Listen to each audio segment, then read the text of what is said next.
That is the Solicitor General and Conservative MP for South Swindon, Robert Buckland. Now, your name has been linked to this so-called Malthouse compromise. Is that true? You've been involved in these discussions with the wings of your party? Yes, I have, Adam, because I felt it very important that now was a time for all wings of the party to talk to each other, to be in the same room, and to see what areas of common ground there were. And I think we surprised each other by the willingness to come together and work out a way forward that not just is a potential way forward for the party, but actually shows the wider country that rather than squabbling amongst themselves, politicians at Westminster are trying to find solutions. Now, I'm a little bit confused. So how does what this so-called Malthouse plan say differ from the Brexit deal as it now stands with the government?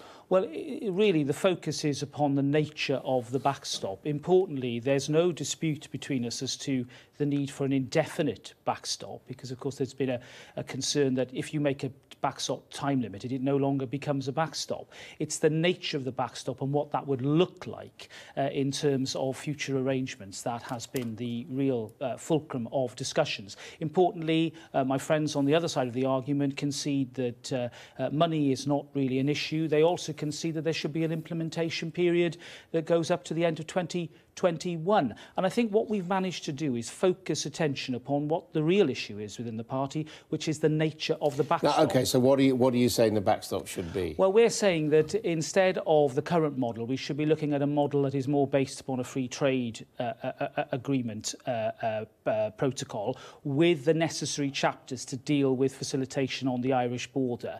Now, I accept that this is an idea. I'd like my colleagues within government in the number 10 to look more carefully and closely at it. That is certainly my understanding of what they want to do. But the very fact that we've got these key figures in the room together demonstrates a unity of purpose that is in itself significant. Now, can any of this come up in today's debate or be voted for? There's nothing on the order paper. Because, of course, time has been very short. However, there could be reference to these proposals within the debate by ministers. I think that would be a point of interest.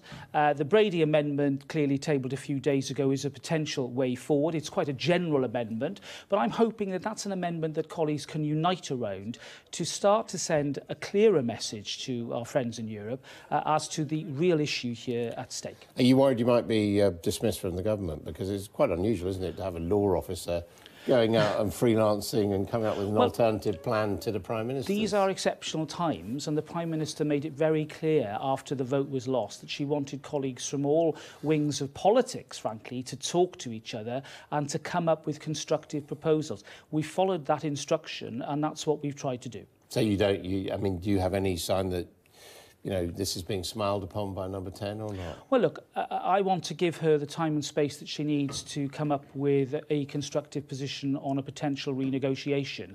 The door is certainly not closed. I think the indications that we've had is that they're interested and want to look at it. Let's hear more in the debate today. Let's give her a bit of time, the time that she needs in order to shape her proposal. Now, you are a law officer.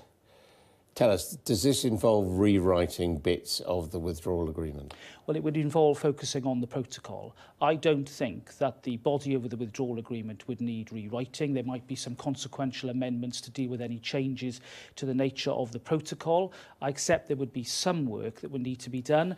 And, of course, I hear what the Europeans are saying. But I think the message has to come out clearly from Westminster that we can coalesce around a particular way forward. And I think then our friends in Europe will listen to that and start to see what it is that we want, to quote the Spice Girls, what we really, really want. Now, you've got on the other side, you talked about Conservatives on the other side of the argument. Are they going to back the Graham Brady Amendment today, which the government is calling for backing? Because some of them last night, Sabella and Jenkin, were saying they wouldn't. Well, I think some colleagues within that particular group in the party have already indicated publicly that they will back the Brady Amendment. I think others are waiting to see what is said in the debate today. Because, I mean, there were senior ones at this meeting. I mean, Rees-Mogg and his deputy, Mr Baker, I mean, yes. They were both there. Yes. Yes. And you expect them to vote for the Brady Amendment? Look, I can't speak for them. I know they'll be listening very carefully as to what is said today in debate. And the most we can ask is that they will keep an open mind. And the purpose of this is, from your point of view, is to what? To put the strongest possible wind behind the Prime Minister going back to Brussels? Well, that's part of it. I mean, today is only, part of the process. So it's not the be-all and end-all. But I think it would help today if colleagues actually get behind the Brady Amendment, because Brussels is looking for clarity. And Parliament now has to start to get clear about what it wants as opposed to what it doesn't want. And what about the other amendments up today? We've got the one Caroline Spellman, Jack Dromey. We've got Yvette Cooper's amendment. What do you think the consequence would be if those were passed? I think my worry about the Yvette Cooper amendment is that, first of all, it's a rather odd constitutional precedent to set in the sense that for the first time government would not be in control of the agenda. You would have, in effect, a bill which this would pave the way towards a potential act of parliament that Yvette wants to push, which would instruct ministers to seek an extension of Article 50. But of course it doesn't do the job, because Article 50 has to be extended by consent. And everything we hear from the EU is that they will not consent to extension unless there's a clear and well worked out reason. It's no good going for blancmange. We need something far more clear in order to avoid what I've already said on this programme and others would be the disaster of no deal.